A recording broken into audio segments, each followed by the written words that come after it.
네, 개요 작성하기 두 번째 과정인데요. 제일 지난주에 이야기했듯이 개요는 글쓰기에 있어서 가장 핵심적인 어떤 과정 중에 하나다 이렇게 볼 수 있는데요. 설계도를 구성하는 능력이라고 할 수 있겠습니다.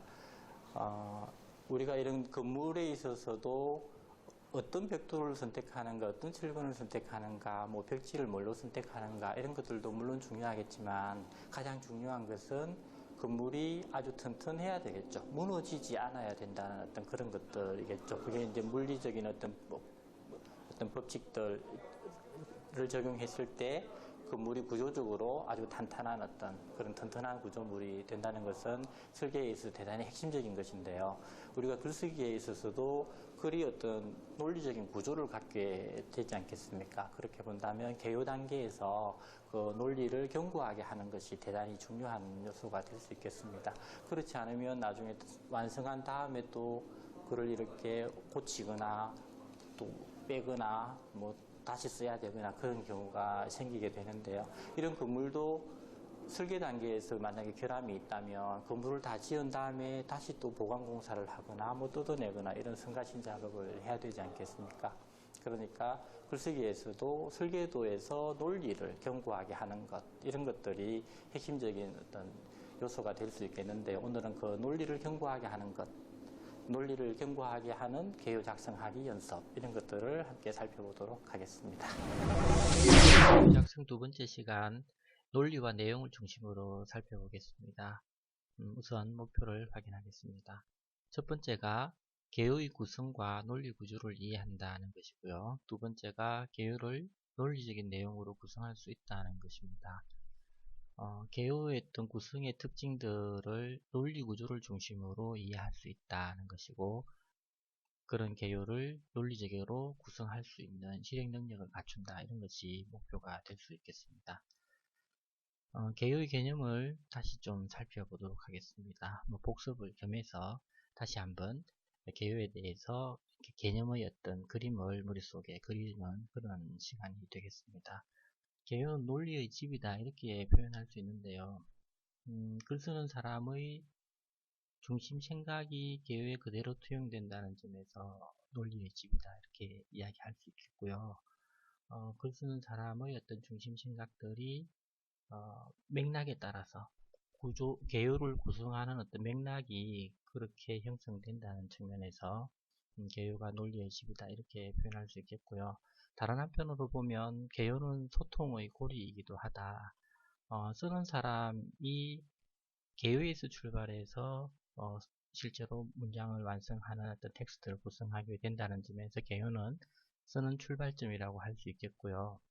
읽는 사람 입장에서 보면 완성된 어떤 텍스트를 읽어서 결국은 그것의 핵심 내용을 이해하게 되는 어떤 핵심 내용을 간추리게 되는 종착점이 결국은 애초에 설계했던 개요와 겹치게 된다는 점에서 개요는 쓰는 사람의 출발점이자 읽는 사람의 어떤 종착지가 된다는 고 표현할 수 있겠고요. 그런 측면에서 개요는 징검다리 역할을 하게 되고 독자와 작가, 그러니까 글 쓴 사람과 글 읽는 사람 사이의 어떤 교감의 어떤 밑그림의 역할을 개요가 하게 된다. 그런 점에서 개요는 소통의 고리이기도 하다. 이렇게 표현을 할 수가 있겠습니다. 그래서 다시 다른 방향으로 이렇게 다른 표현을 빌려서 개요를 설명을 해보면 개요는 글을 쓰는 사람의 입장에서 글의 뼈대가 되게 되겠죠. 그리고 개요는 글을 읽는 사람의 입장에서는 글의 핵심이 될 수 있겠다.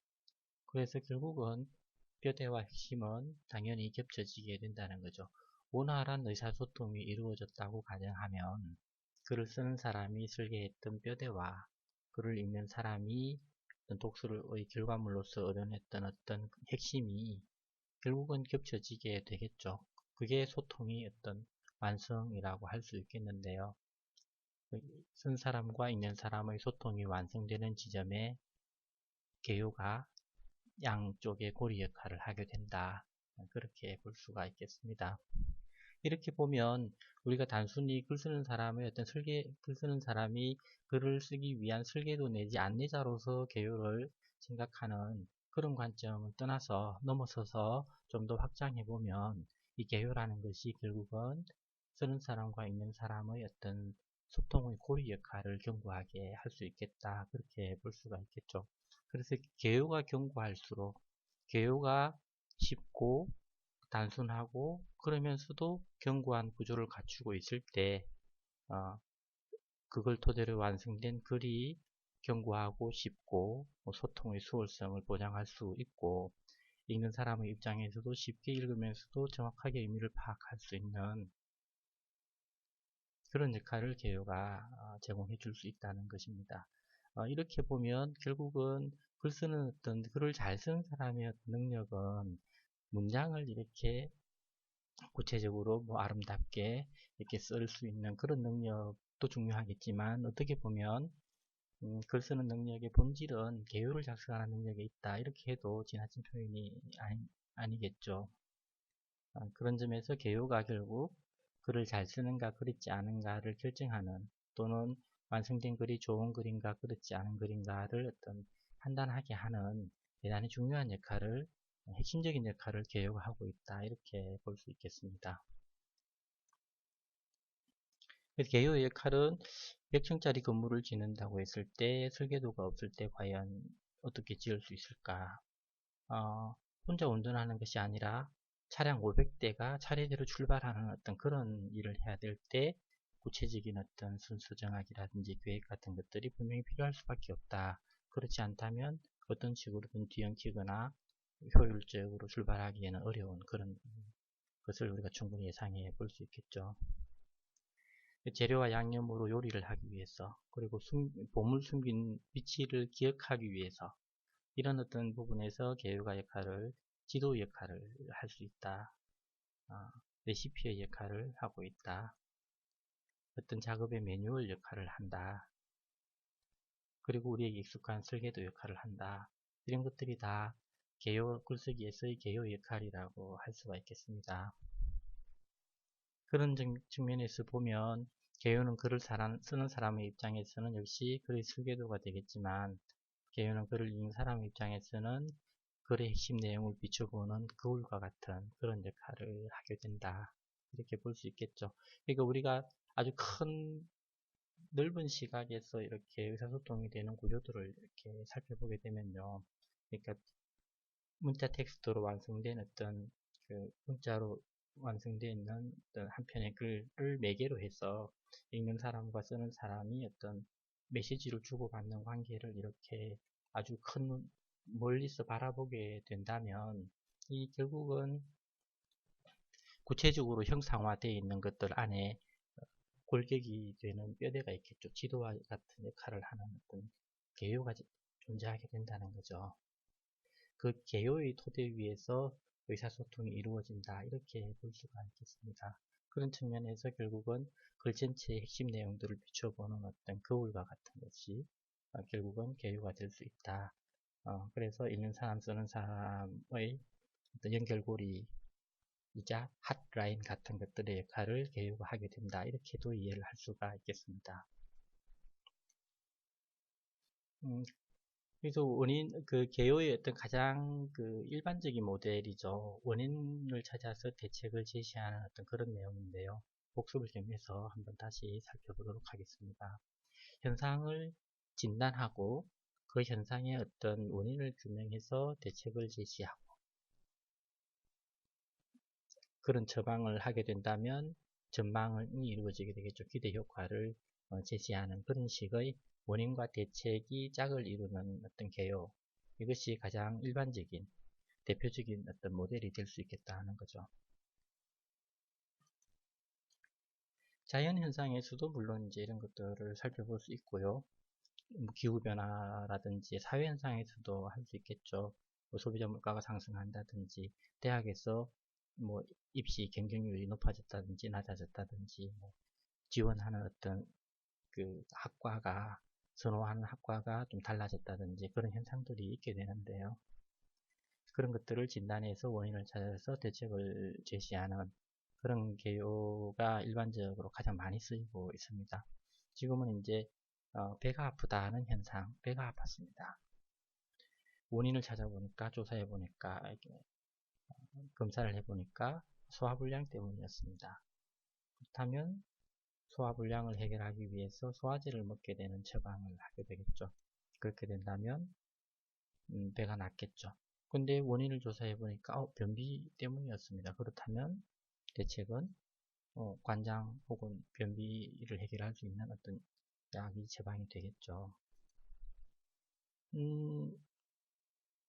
배가 아픈 사람이 있는데 소화불량도 아니고 위도 괜찮고 장도 다 괜찮았는데 원인을 다시 꼼꼼히 조사를 해보니까 사촌이 땅을 산 일 때문에 배가 아프다. 그런 경우라면 소화제라든지 관장이라든지 이런 처방으로 해결할 수가 없겠죠. 그때의 처방은 예를 들면 마음을 곱게 쓰도록 하세요. 이런 것들이 처방이 될 수가 있겠죠. 이렇게 이제 배가 아프다는 하나의 현상에 대해서 소화불량, 변비, 사촌이 땅 산 일 이런 것들 때문에 그게 원인이었다면 각각 그것의 문제를 해결할 수 있는 맞춤형 처방들이 있게 되겠죠.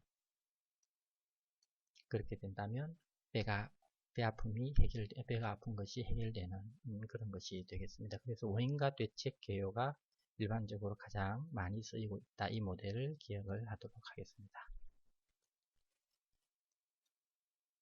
도둑이 많다. 관리가 허술하기 때문이다. 이게 원인이라면 방범 시스템의 부분을 개선하는 쪽으로 가겠죠. 그래 주제문이 방범 시스템을 개선해야 된다. 이렇게 될 수 있겠고요. 도둑이 많았는데 양심이 불량하기 때문이다. 이렇다면 교육 시스템을 강화하는 것이 처방이 될 수 있겠죠. 그래서 주제문을 교육 프로그램을 운영하자. 뭐 이렇게 해서 대책을 제시를 할 수가 있겠습니다. 땅의 기운이 그렇다. 뭐 이렇게 된다면 캠프를 이전한다든지 뭐 도청을 이전한다든지 수도를 이전한다든지 또 그런 부분들이 있을 수 있겠죠. 사고가 많이 난다. 왜 그런가 찾아보니까 뭐 교통 신호 체계가 좀 뭐 문제가 있었기 때문이다. 이런 신호 체계를 개선하면 될 것이고요. 이게 뭐 땅의 기운이 어떤 풍수지리 쪽으로 볼 때 그런 문제가 있기 때문이다라고 한다면 이렇게 이전이라든지 이런 것들로 해결을 할 수가 있겠죠. 네. 원인과 대책 계획 기술 모형, 현상 진단하고 원인 규명하고 대책을 제시해서 기대 효과를 제시하는 이런 형태가 가장 기본적인 어떤 모형이 된다는 측면에서 그런 의도에서 지금 반복해서 계속 좀 복습형에서 살펴보고 있습니다. 주제문은 결국 처방이 중심으로 이루어져야겠죠. 변비에는 관장이 특효다 이렇게 되겠습니다. 원인과 대책 개요의 어떤 도식화해서 보면 어떤 현상에 대해서 원인과 대책을 제시하고 기대를 나타내는 그 4개를 1, 2, 3, 4 이렇게 할 수 있는 모형이 있을 수 있겠고요. 그리고 현상에 대해서 원인을 2개 제시하고 대책을 제시하는 이런 모양으로 네 문단을 구성을 할 수도 있겠습니다. 두 번째 모형이 주장과 근거의 개요인데요. 어떤 의견을 제시해야 되는 어떤 상황일 때 법정에서 이루어지는 어떤 검사와 어떤 원고와 피고 측에서 이루어지는 것들은 다 주장이잖아요.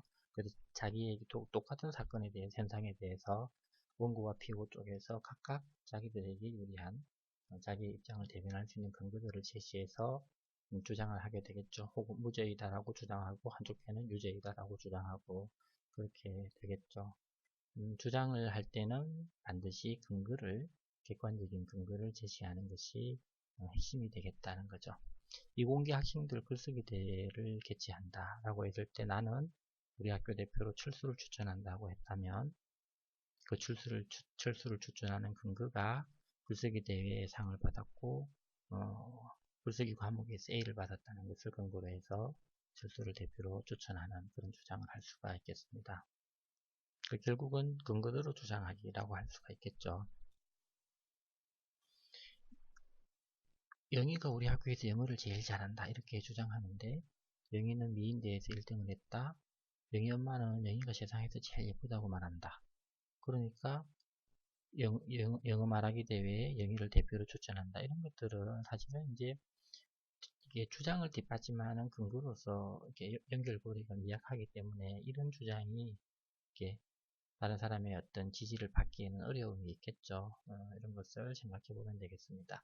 객관적인 근거를 들어서 그 주장을 뒷받침하는 객관적인 근거를 들어서 주장을 할 때 그 주장이 설득력을 얻게 된다 이거죠. 주장을 강하게 하는 것, 주장을 반복해서 하는 것, 이런 것들이 설득력을 얻는 데 도움이 된다기보다는 주장을 한번 하더라도 그 주장을 뒷받침하는 근거의 어떤 가치, 근거의 비중, 이런 것들이 주장의 어떤 힘을 강하게 만들 수 있다, 이런 것을 이해를 하면 되겠습니다. 주장 근거 모형, MIT 공대 학생들의 초청 행사를 연다. 영희가 영어 대회에서도 잘하고 미국에서 10년을 살다 왔다 그러니까 영희가 행사 진행자가 되는 것이 좋겠다. 이렇게 된다면 적절한 근거를 들어서 주장한 경우가 될 수 있겠습니다. 주장 근거 개요의 어떤 도식은 어떤 사태에 대해서 근거를 두 개 들어서 주장하는 이런 모형이 있을 수 있겠고요. 그리고 주장을 먼저 하고 핵심 주장을 간결하게 제시하고 근거를 제시한 다음에 주장을 반복하는 이런 형식도 쓸 수 있겠죠. 발표를 한다거나 할 때, 제안을 한다거나 할 때는 이렇게 주장을 앞과 뒤에 이렇게 반복하는 이런 것들이 효과적일 수 있겠습니다. 어떤 사태에 대해서 근거를 들어서 주장하고 이렇게 내 주장대로 의견대로 한다면 이런 어떤 개선 효과가 있을 것이다 라고 전망하는 이런 모형들도 주장 근거 개요에서 일반적으로 쓰이는 어떤 방법 중에 하나가 되겠습니다. 주장 근거 개요의 예가 되겠죠. 네.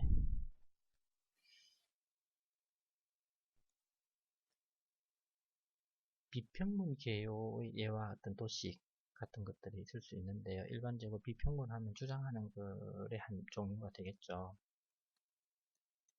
반박하는 형식. 예를 들어서 카피레프트는 정보의 무한 공유를 주장한다. 저작권을 인정하지 않자는 쪽에 가깝죠. 그 주장은 원저작자의 권익을 훼손한다는 문제점을 제시하고 새로운 콘텐츠 개발의 의욕을 저하시킨다는 문제점을 제시하면서 저작권 보호 장치를 강화해야 된다. 이렇게 주장을 하는 거죠. 그러니까 나의 원래 주장은, 나의 신념은 저작권 보호 장치를 강화해야 된다. 카피라이트 쪽에 가까운 거죠. 그때 전략적으로 나와 반대되는 어떤 의견을 제시한 다음에 그것을 비판하는 근거를 제시를 하면서 그 비판하는 근거는 결국은 나의 어떤 주장을 뒷받침하는 근거로서 작용을 하게 되는 이런 형식들이 비평문에서 일반적으로 쓰이는 모형이라고 할 수가 있겠습니다. 이름을 오징어 먹물형이라고 도식화했는데요. 반대의 의견을 먼저 제시하고 그 의견을 반박하는 근거를 제시하면서 이 반박을 하면서 동시에 내 주장의 근거로 작용하는 이런 모형들이 될 수 있겠죠. 이것을 오징어 먹물 이렇게 이름을 붙여서 기억을 할 수 있겠습니다. 비평문의 어떤 비평문 개요의 어떤 예와 도식을 하나 더 샘플을 보면요. 공약 관련 논란이 이슈가 되고 있다. 정치권에서 최근에 이런 논란이 일어나고 있다.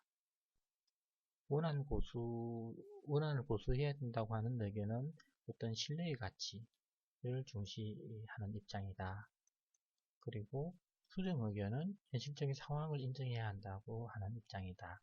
이렇게 해설자처럼 아주 객관적인 위치에서 이렇게 이야기를 하는 거죠. 논란이 일고 있다라는 팩트를 제시하고 A 입장에서는 이러하고 B 입장에서는 이러하다라고 해설자처럼 객관적으로 그 현상을 보여주는 팩트를 제시하면서 현상을 보여준 다음에 자기 주장을 펼치는, 그래서 신뢰 훼손의 어떤 손실, 신뢰를 잃게 되는 어떤 손실은 현실적인 경제적 이익보다도 훨씬 더 크게 된다라고 이제 주장을 하는 방식이죠. 결국 이쪽에서는 원한을 지켜야 한다는 쪽에 가깝다고 할 수가 있겠죠. 이런 주장을 하면서 해설자처럼 양쪽의 입장들을 이렇게 제시를 하고 자기 주장을 제기를 하는 이런 방식이 있을 수 있겠습니다. 이것을 우리는 짱구의 입 이런 이름을 붙여서 도식으로 볼 수가 있겠습니다. 현상을 객관적으로 이야기하고 A의 주장, B의 주장을 제시를 한 다음에 나의 주장을 펼치는 그런 방식이 짱구의 입 이런 이름으로 기억을 할 수가 있겠습니다. 개요를 기술하는 문장을 연습하는 시간입니다. 완전한 형태의 서술형 문장 이런 것들을 권장을 하는데요. 문화사대주의를 극복하자, 법을 준수해야 된다, 멸종위기 동물을 보호하자 이런 어떤 1, 3회 있을 때요. 문화사대주의를 극복하자라는 주제문으로 이게 개요의 어떤 심플이라고 할 수 있겠습니다. 이렇게 나와 있는 개요들 서론에 이야기한다.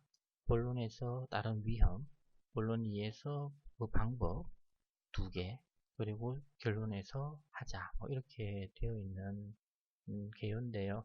여러 가지로 이제 뭐 짝이 맞지 않거나 스스로의 기술 형태가 맞지 않거나 뭐 그런 어떤 약점을 가지고 있는데요.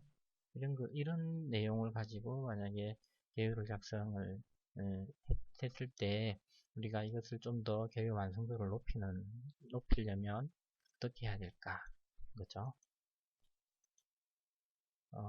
주제문, 문화사대주의를 극복하자. 이렇게 하고, 외국 문화가 무분별하게 수용되고 있다.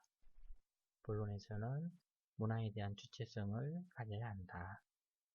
우리 문화를 아끼고 사랑해야 한다.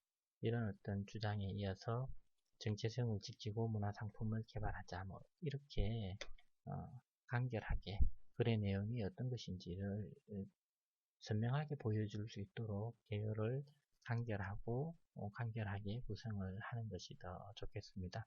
물론 이 개요 자체에 어떤 약점이 있지만 그래도 앞에서 봤던 그렇죠? 이렇게 해서 무슨 말을 하고자 하는지가 분명하지 않게 나오는 것 어떤 그런 약점을 개선한 개요가 이런 것이 될 수 있겠습니다. 두 번째 내용을 보면요. 21세기 세계 속의 선진국이 되기 위해서 법을 지켜야 한다는 주제문을 가지고 서론에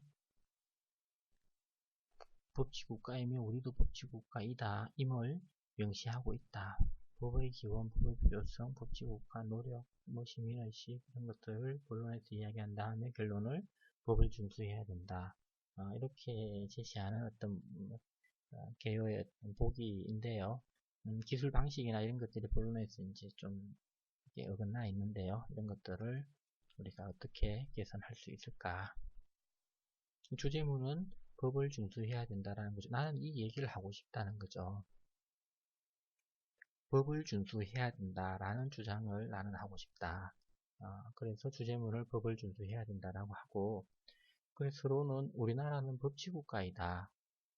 우리나라는 법의 원리가로 통치되는 그런 국가이다. 본론에서 현재 우리 사회는 법이 잘 지켜지지 않고 있다. 법을 경시하는 풍조가 만연해져 있다.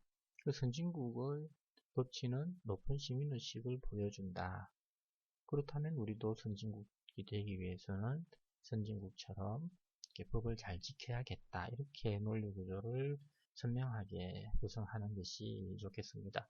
이렇게 서론에서 그리고 본론에서 결론에서 무엇을 이야기하고자 하는지 핵심어가 분명히 드러나게끔 개요를 작성을 해야죠. 해야지 그 구조가 선명하게 나와줘야 그걸 토대로 해서 글을 작성할 때도 이렇게 선명한 핵심어가 분명히 부각되는 형식으로 글이 작성이 될 수가 있겠죠. 그래야지 그 글을 읽는 독자들이 이 글을 쓴 사람의 생각이 무엇인지를 분명히 알 수가 있게 된다는 거죠. 이런 주장에 대해서 독자가 찬성할 수도 있고 반대할 수도 있죠. 그건 독자의 몫이지만 글 쓴 사람이 무슨 주장을 하고 있는지를 독자가 파악하기 어렵게 만든다면 그건 좀 글이 되기가 어렵겠죠.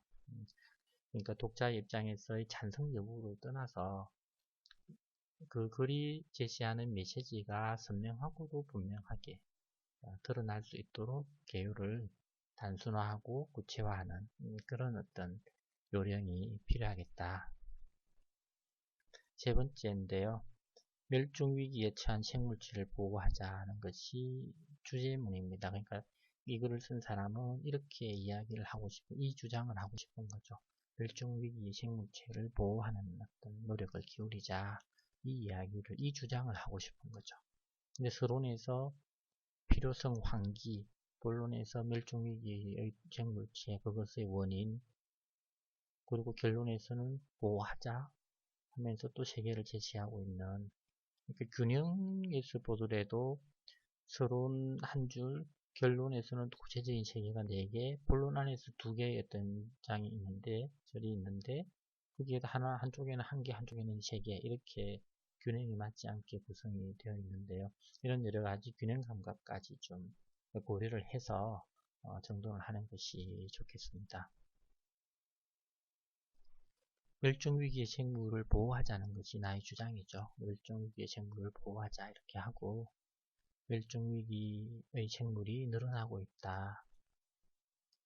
해로운 동물을 제거해야겠다. 이 이제 뭐 외래 서식종들이라든지 외래에서 들어온 서식종 이런 것들이 토종 어떤 생명체들을 이렇게 위해를 가하는 그런 현상 때문에 이런 어떤 멸종위기 동물들이 늘어나고 있는 그런 현상이라면 이런 이야기가 나올 수 있겠죠. 그리고 자연재해 때문에 멸종위기 식물이 늘어나고 있다면 자연재해를 예방한다. 뭐 이런 이야기들이 나올 수 있겠죠. 환경친화적인 개발을 해야 한다. 이런 것들이 다 멸종위기의 생물들을 보호하는 그런 어떤 이야기들을 논리적으로 구성하는 어떤 그런 개요의 한 요소들이 될 수가 있겠습니다. 결국 종의 다양성을 확보해야 된다는 어떤 주장을 위해서 이렇게 요 세 가지 실천 방안과 이 현상 이렇게 되겠죠. 첫 번째는 현상이 되겠고요. 그리고 이런 것들은 실천 방안, 원인과 실천 방안이 될 수 있겠죠. 근데 이제 이 개요도 사실은 완성도 부분에서 약점이 있을 수 있는데요. 뭐, 이 앞에서 제시됐던 어떤 제기된 개요 그것을 교정하는 원본으로 해서 그것의 어떤 약점들을 교정하는 형식으로 하다 보니까 이런 식의 어떤 구성이 될 수 있겠는데요. 그래서 애초에 이 주제문만 남기고 모든 어떤 개요의 구성 전체를 새롭게 할 수 있다면 더 논리적으로 좀 더 강화된 그런 것을 할 수 있겠죠.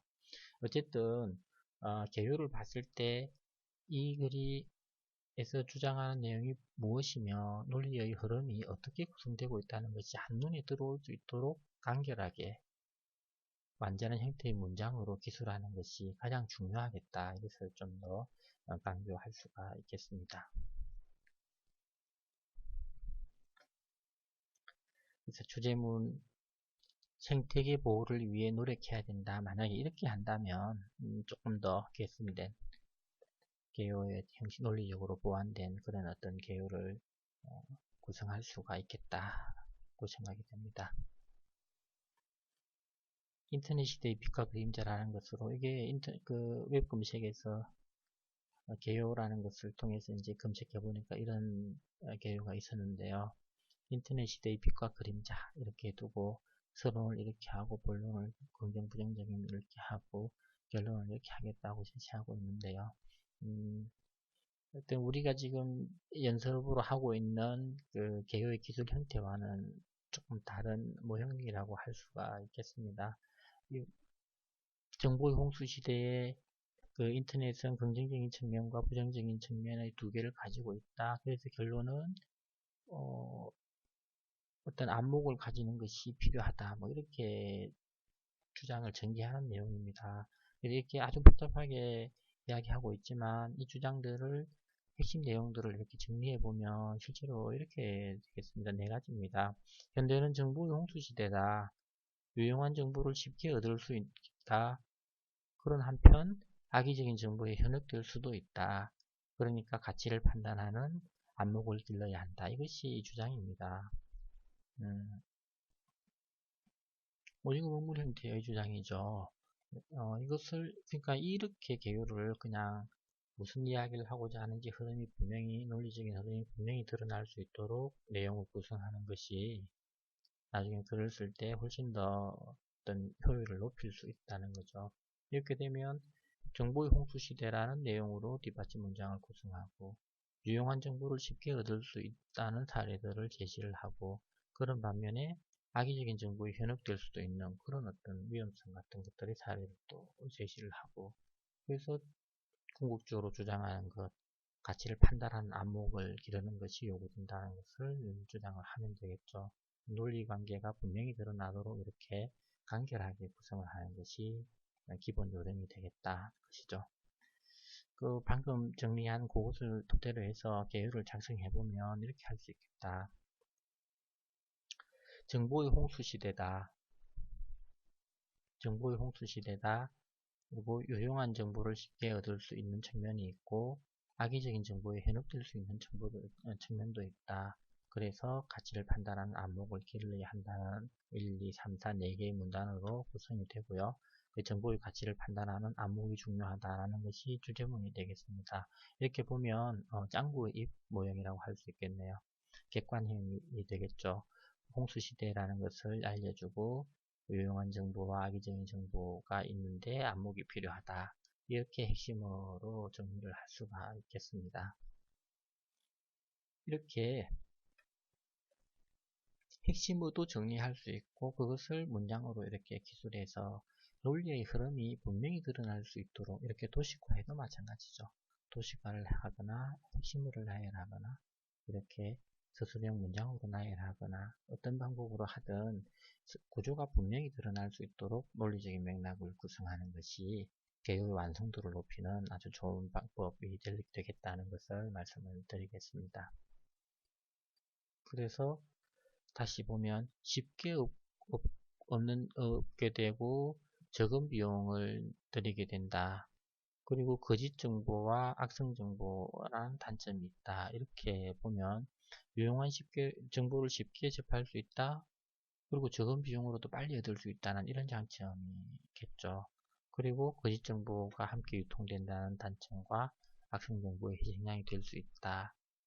이런 어떤 단점들이 또 있게 되겠죠. 그러면 주제문을 유용한 정보를 쉽게 얻을 수 있지만 악의적인 정보의 피해를 볼 수도 있다.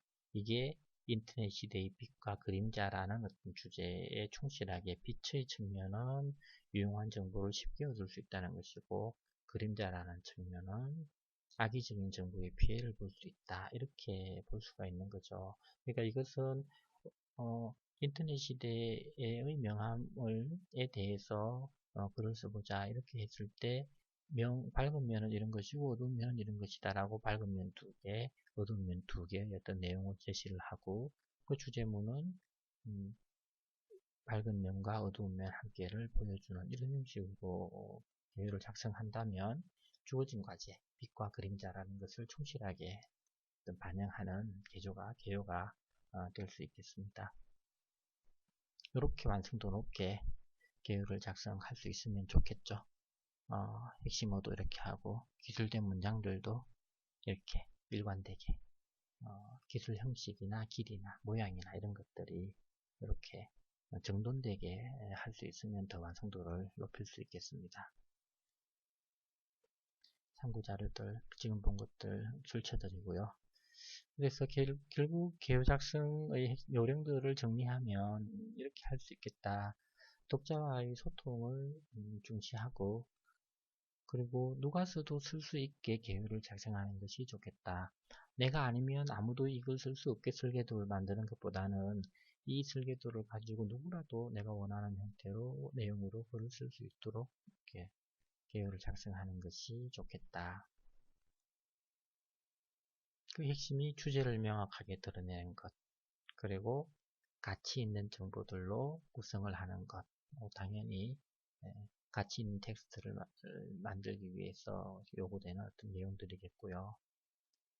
기술하는 문장의 형태를 정확하고 간결하게 쓰는 것 그리고 계율을 구성하는 전체 문장이 일관된 형식으로 기술되는 것 이런 정도의 어떤 요건들을 충족시킬 수 있도록 계율을 작성하는 것이 글쓰기의 고수이다. 이렇게 이야기할 수 있겠습니다. 결국은 개요 작성의 고수가 글쓰기의 고수이다. 이렇게 아주 단순해서 이야기를 할 수 있겠습니다. 시작이 반이라는 말이 있죠. 그런 한편 개요가 반이라는 말도 있습니다. 개요가 반이다 라는 말에 정말 공감할 수 있는 사람들이 있겠죠. 예를 들어서 학위 논문을 써본 사람이라든지 이런 사람들은 자기가 완성이 되면 이제는 정말 쓰기만 하면 된다 이런 어떤 마음이 정말 가벼워지는 그런 경험을 해볼 수 있을 것입니다. 개요가 반이다 라는 말이 있습니다. 개요가 좋으면 글 쓰기도 쉽고 읽는 사람도 편하다. 소통의 효율이 대단히 높아진다는 것이고요. 개요가 좋으면 내용 중복도 없고 주제도 선명하게 잘 드러나게 된다. 표현의 측면에서도 좋은 개요로 가는 것이 핵심이 될 수 있겠다는 거죠. 그래서 개요가 결국 이제 글 쓰는 설계도의 역할을 한다는 측면에서도 중요하지만 사실은 좋은 개요는 글을 쓸 때도 수월하게 하고 글은 좋은 개요 토대로 쓰여진 글은 읽는 사람에게도 편안함을 준다. 그래서 소통 효율을 높이는 데 있어서 개요 작성 능력이 핵심적인 역할을 한다. 는 것이고요. 결국 내용 중복도 없어지고 필요한 것이 필요한 위치에 존재하게 되는 어떤 그런 아주 견고한 구조를 갖게 되는 거죠. 군살 없이 날씬한 소위 S라인을 가진 혹은 아주 탄탄한 어떤 근육 코어가 잡힌 그런 어떤 탄탄한 몸을 갖고 있는 그런 것이 좋은 개요인 경우와 비교를 할 수가 있겠습니다. 그래서 개요 작성의 고수가 글쓰기의 고수이다. 이것을 다시 한번 확인하면서 개요와 관련된 어떤 복습을 겸한 문제풀이를 잠시 해보겠습니다. 개요에서 첫째 문단의 중심 문장으로 적절하지 않은 것, 장학금을 타면 경제적인 부담을 줄일 수 있다. 성적을 수자에게 장학금이 주어진다. 좋은 성적을 위해서 공부를 열심히 해야겠다. 결국은 이것은 주장하는 글인데 장학금을 타기 위해서 공부를 열심히 해야겠다 라는 주장인데요. 제일 앞에는 어떤 대학생에게 대학의 등록금이 비싸다. 그래서 장학금을 타면 등록금 부담을 줄일 수 있게 되니까 공부를 열심히 해야겠다. 이렇게 연결고리가 생기죠. 시험 기간이 다가온다. 그래서 장학금을 타면 경제적인 부담을 줄일 수 있으니까 장학금을 타기 위해서 공부를 열심히 해야겠다. 이렇게 논리가 될 수 있겠죠. 등록금 때문에 부모님이 요즘 힘들어 하신다. 장학금을 타면 경제적인 부담을 줄일 수 있게 되니까 좋은 성적을 얻기 위해서 공부를 열심히 해야겠다. 이렇게 다 연결고리가 생기죠. 근데 이제 1번 같은 경우에는 2, 3, 4의 내용과 이렇게 논리적인 면에서 경고성이 떨어진다고 볼 수가 있겠습니다. 1, 2, 3, 4 그리고 주제문이 나와 있는데요. 이것에 대한 이 개요에 대한 설명으로 옳은 것. 지구온난화가 가속화되고 있고 개발로 인해서 오존층 파괴가 되고 있고 해수면 상승으로 피해가 커지고 있다. 피해를 줄이기 위해서 친환경 생활 습관을 가져야겠다. 그래서 주제문이 온난화를 예방하기 위해서 친환경적인 생활 습관이 필요하다. 이렇게 되어 있는데요. 구체적인 근거 없이 주장만 제시되고 있다. 주장하는 내용이 설득력을 얻고 있다. 주제문에는 구체적인 주장이 나타나 있지 않다. 주제문에는 문제에 대한 원인이 제시되어 있다. 이런 몇 가지 진술들이 있는데요. 주제문에는 친환경적인 생활 습관이 필요하다. 이렇게 구체적인 주장이 나타나 있죠. 있고 원인이 무엇인지에 대한 것은 없죠. 그런 반면 피해가 커지고 파괴가 심화되고 이런 것들을 통해서 실제로는 그 주장을 뒷받침할 수 있는 근거들이 미약하게 되어 있죠. 그래서 설득력을 얻기도 어렵겠죠. 그렇다면 1번이 구체적인 근거가 없이 주장만 이렇게 반복되고 있는 그런 형식인 것을 발견을 할 수가 있겠습니다. 우리가 흔히 범하는 어떤 실수 중에 하나가 이런 유형이라고 할 수 있겠죠.